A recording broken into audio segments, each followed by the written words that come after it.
Well, good afternoon, everyone. Obviously, we had an inspiring one-hour meeting with the president of Ukraine.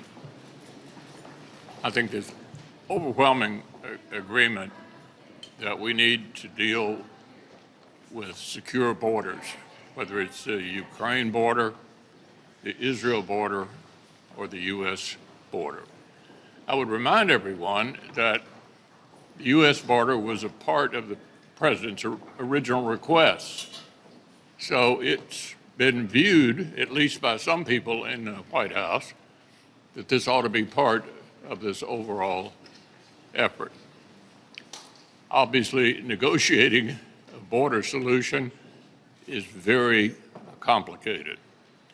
As you know, I designated James Langford to be the lead on that. He and I spoke repeatedly over the weekend. The talks continue, but we're not there yet.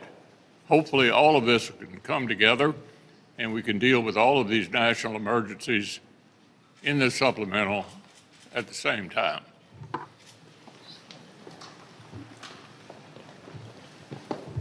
As the leader pointed out, we had a chance to not only hear from President Zelensky this morning, but also to ask questions of him. One thing I will reiterate, and which we reiterated to him, and that is there is strong bipartisan support for assisting Ukraine. And in fact, if we could get, as the leader pointed out, a little bit of work on behalf of the Democrats to actually get some border security provisions included in the package, we could get to something that we could actually vote on. But as of right now, the president has not been willing to engage, regrettably. Senator Langford has been working diligently, trying to make some progress, some headway with the Democrats, but so far they haven't seemed to take that nearly seriously enough. And I hope that changes, because we really we've got to address the southern border as part of a national security package. In fact, if you look at just the data itself, we've all pointed this out, but last year 169 people were apprehended at the southern border who were on the terrorist watch list. And you add to that the number of what they call special interest aliens, you're starting to talk in the thousands. And then you couple that with the fact that there are 670,000 known gotaways last year. Known gotaways. We don't know how many are unknown gotaways, but you have to believe that there are a lot of people who are getting into this country, who are getting away from the authorities, who also have some really malign intentions when they get into this country. So this issue's got to be addressed. We've made that very plain. We've made it very clear. I think the Democrats, hopefully they're coming to understand that. But in order for us to be able to move forward with a national security package that addresses many of the issues that we think need to be addressed around the world that represent national security, or at least reflect America's national security interests, but that starts first and foremost with securing our own southern border and keeping Americans safe.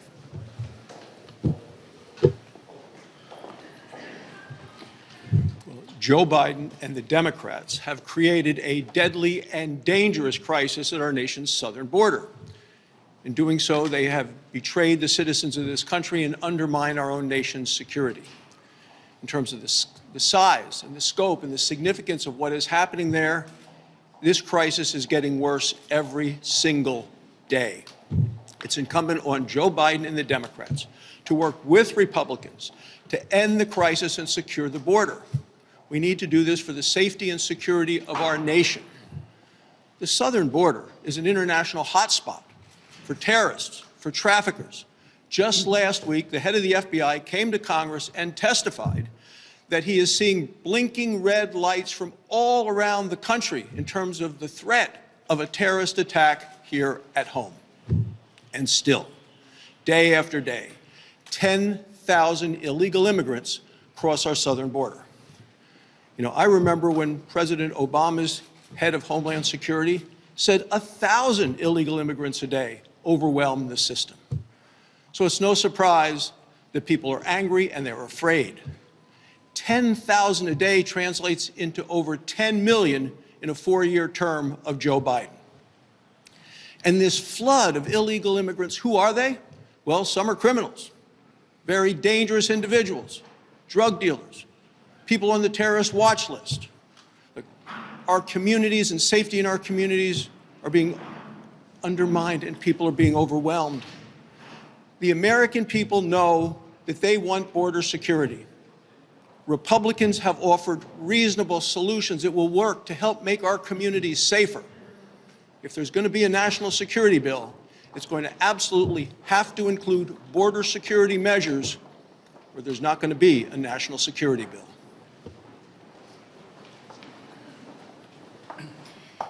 Israeli women are being tortured and raped at the hands of Hamas terrorists. And this has been going on now for 57 days. And the United Nations has been silent on this issue. Now, previously, the United Nations would have decried these actions and called it an abhorrent war crime. But not now. Why? Because these women are Jews. October 7th was the bloodiest day in Israeli history. It is the day that is the single greatest murder and loss of Jews since the Holocaust. The United Nations must speak up. And if they don't, I will be calling for an investigation. We need to come together, let women's voices all across this nation be heard in defense of those that can't speak out for themselves in Israel, in Gaza. So we must make it known this is not okay. Our administration needs to step up. The United Nations needs to step up, and we need to come together and work for the sake and safety of these women. I want to talk just for a moment about something that I find deeply troubling, and I think all of us do, and that's the rise of anti-Semitism across this country. According to the Anti-Defamation League, the incidents of anti-Semitism in this country have gone up 337%. That's more than 2,000 in the last year. So if you think about what happened on the House side last week with the 3 university presidents testifying when asked about hate speech and hate threats on their campuses, and they fall back to an academic answer about freedom of speech and context, I flash back to when my 3 children went off to campuses themselves. And one of the first things as a parent you think about is the physical safety of their child.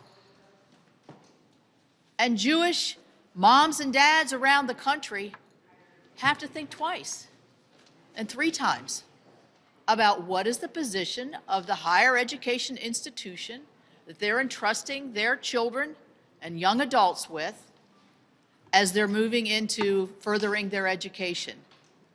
And as a threat comes at them, whether it's acted on or not, an active threat of violence is not to be trifled with. And I think we had a wake-up call last week, quite honestly. And I think these institutions have and the parents have. And so I think we need to make sure that we're facing this head on where it is with the increased attacks we see across this country against the Jewish people, not just American Jews, but Jews all around the world.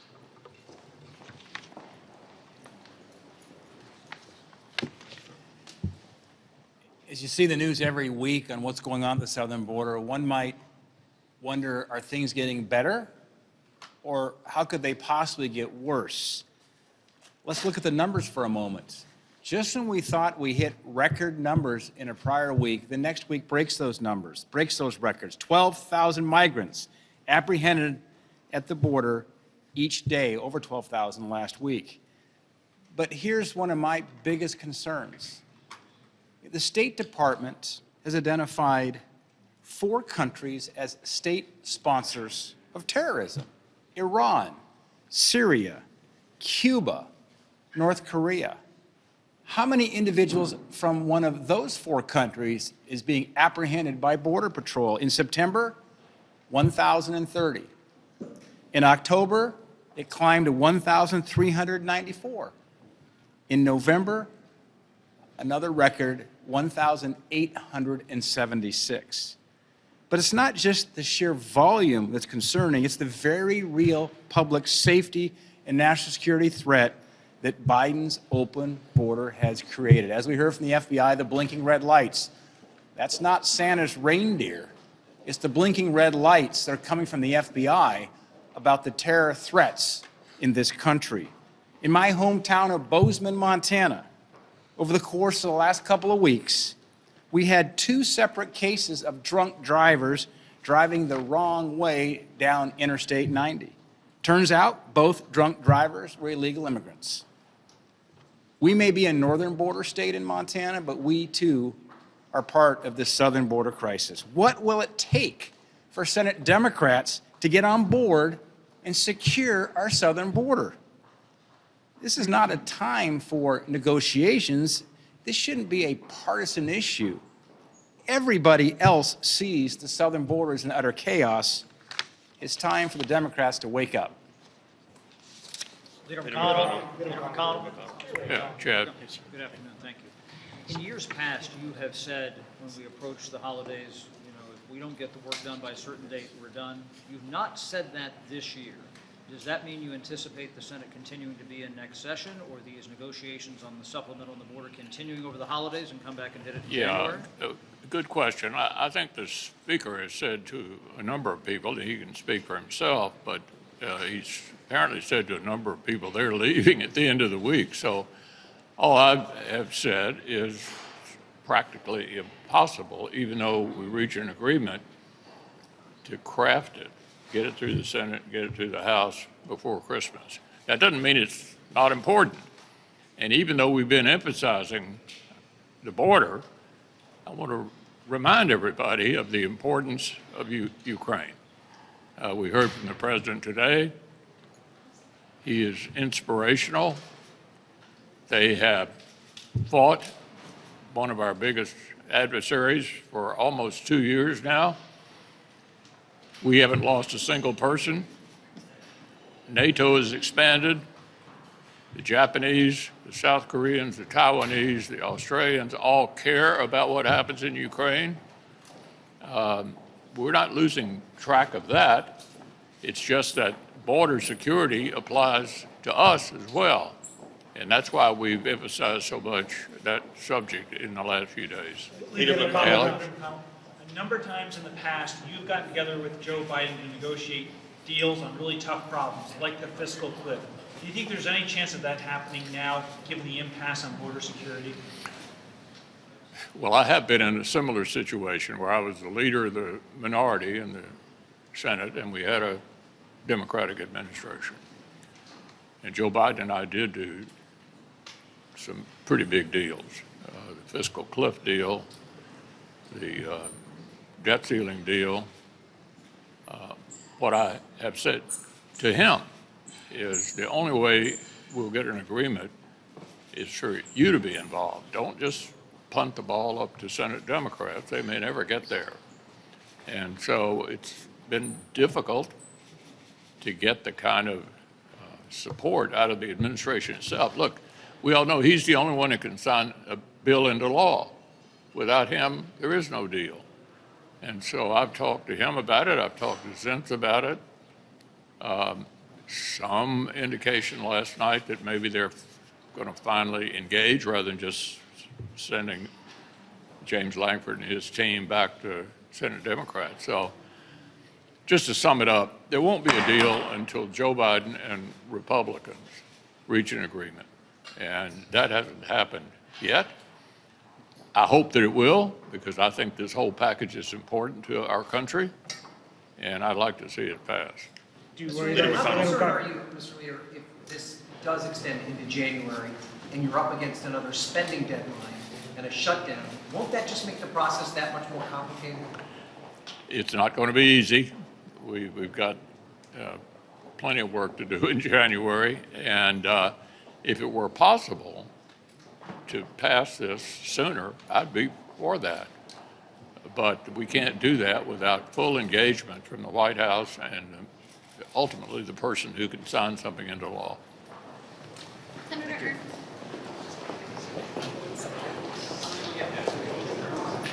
Wait, 6 weeks.